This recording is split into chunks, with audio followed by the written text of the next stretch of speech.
നിലവിലെ രാഷ്ട്രീയ സാഹചര്യത്തിൽ ഇന്ത്യയിലെ ഏറ്റവും പ്രധാനപ്പെട്ട ഒരു സംഘടനയാണ് RSS. ആ RSSന്റെ ആസ്ഥാനം സന്ദർശിക്കാൻ അമേരിക്കയിൽ നിന്ന് തന്നെ പ്രതിനിധികൾ എത്തുന്നുണ്ടല്ലോ.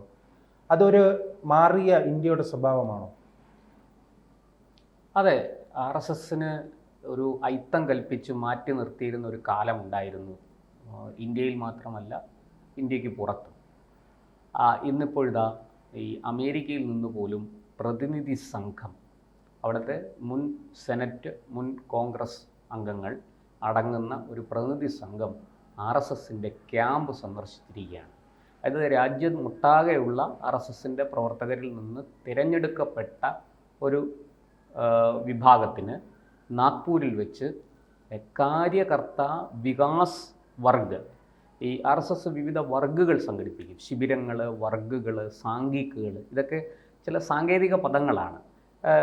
ക്യാമ്പുകൾക്ക് കൊടുത്തിരിക്കുന്ന പേരാണ് ഇപ്പോൾ ITC, OTC എന്നൊക്കെ പറയുന്ന, അതായത് പ്രാഥമിക സംഘശിക്ഷാ വർഗ് എന്നാണ് ഈ ITCയുടെ മലയാളം. അതാണ് ഒരു സ്വയംസേവകൻ ശാഖയിൽ വന്നു തുടങ്ങി, ശാഖയിൽ, നിത്യശാഖയിൽ കൂടെ വളർന്നു വരുന്ന ഒരു സ്വയംസേവകനെ ഒരു നിശ്ചിത കാലം കഴിയുമ്പോൾ അവർ ക്യാമ്പിലേക്ക് അയക്കും.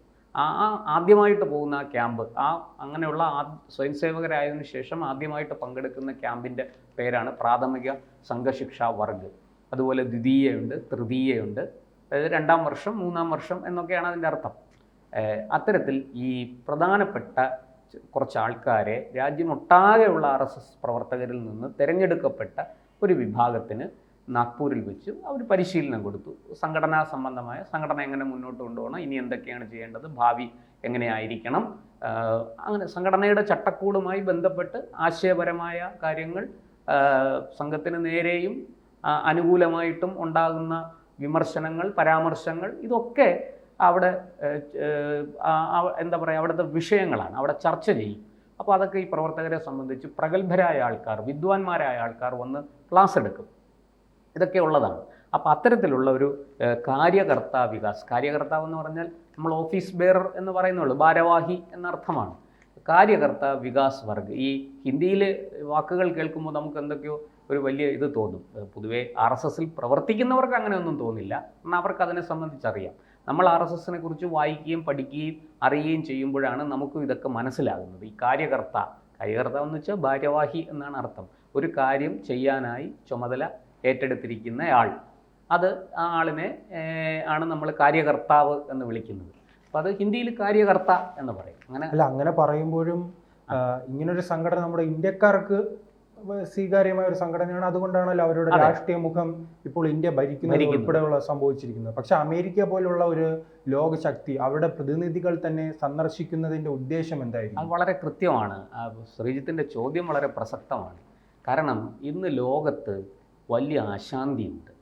ഒരു വശത്ത് ഇസ്ലാമിക ഭീകരവാദം, മറുവശത്ത് ഈ കുത്തഴിഞ്ഞ അരാജകത്വം നിറഞ്ഞ ജീവിതം, കുടുംബ ബന്ധങ്ങൾക്കൊരു പ്രാധാന്യമില്ല, മയക്കുമരുന്നിൻ്റെ അമിതമായ ഉപയോഗം ഒക്കെ ഇന്ന് അമേരിക്ക പോലെയുള്ള വലിയ വികസിത രാഷ്ട്രങ്ങൾ പോലും വലിയ വെല്ലുവിളികൾ നേരിടുന്നുണ്ട്. യൂറോപ്പിലെമ്പാടും ഈ പ്രശ്നങ്ങളുണ്ട്.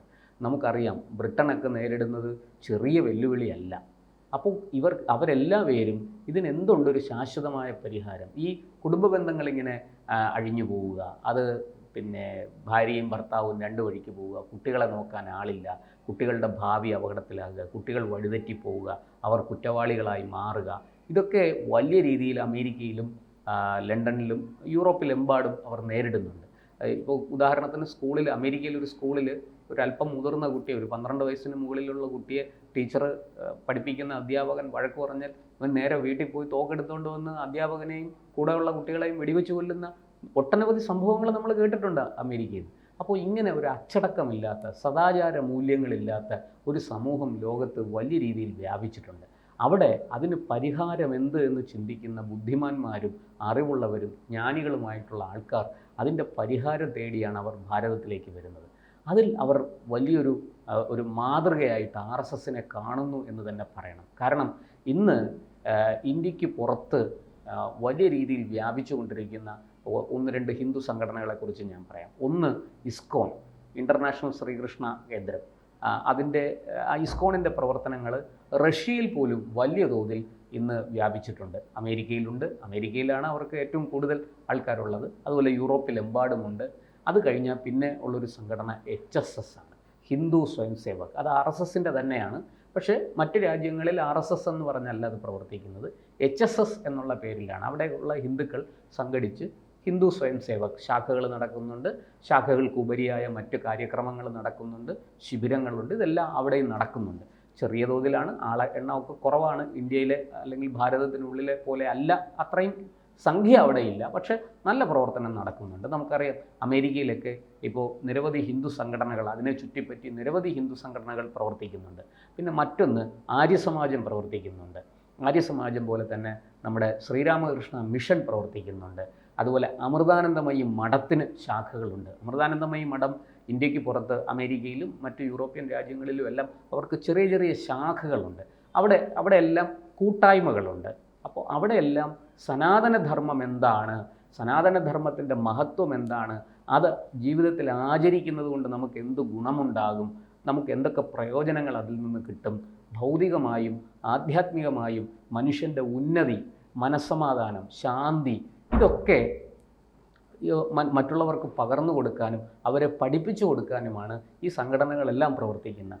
ഇസ്കോൺ ആകട്ടെ, HSS ആകട്ടെ, ആര്യസമാജമാകട്ടെ, ശ്രീരാമകൃഷ്ണ മിഷൻ ആകട്ടെ, അമൃതാനന്ദമയി മഠമാകട്ടെ, അല്ലെങ്കിൽ മറ്റേതെങ്കിലും ഒരു ഹിന്ദു സംഘടനയാകട്ടെ, അവർ സനാതനധർമ്മത്തിൽ അധിഷ്ഠിതമായ ഒരു ജീവിതചര്യ എങ്ങനെയാണ് മനുഷ്യൻ കൊണ്ടുപോകേണ്ടത്, ഇതാണ് പഠിപ്പിച്ചു കൊടുക്കുന്നത്. അപ്പോൾ ഇതിനെക്കുറിച്ച് കൂടുതൽ അറിയാൻ, ഇപ്പോൾ നമുക്കറിയാം സ്റ്റീവ് ജോബ്സിൻ്റെയൊക്കെ ആപ്പിളിൻ്റെ സ്ഥാപകൻ എങ്ങനെയാണ് സനാതനധർമ്മത്തിൽ ആകൃഷ്ടനായി അതിൻ്റെ ഒരു വലിയ പ്രചാരകനായി മാറിയതെന്ന് നമ്മൾ കണ്ടതാണ്. അദ്ദേഹത്തിൻ്റെ ഭാര്യയും മറ്റും കുംഭമേളയിൽ വന്ന് പങ്കെടുത്തിട്ട് പോയി. ആ കുംഭമേള നടക്കുമ്പോൾ തന്നെ ലക്ഷക്കണക്കിന് വിദേശികളാണ് അതിൽ പങ്കെടുക്കാൻ വന്നത്.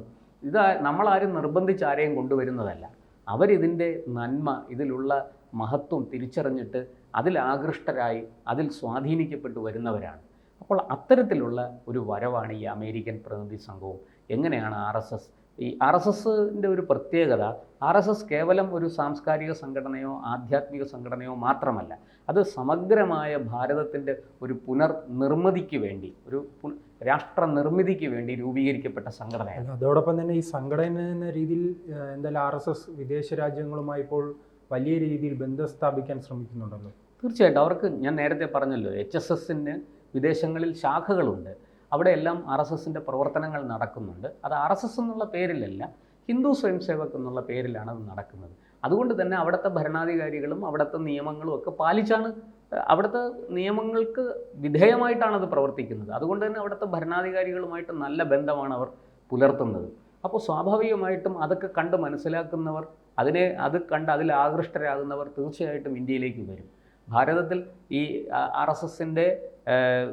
RSS സ്ഥാപിക്കപ്പെട്ട നാഗ്പൂർ സന്ദർശിക്കണമെന്ന് അവർക്ക് സ്വാഭാവികമായിട്ടും ആഗ്രഹം തോന്നും.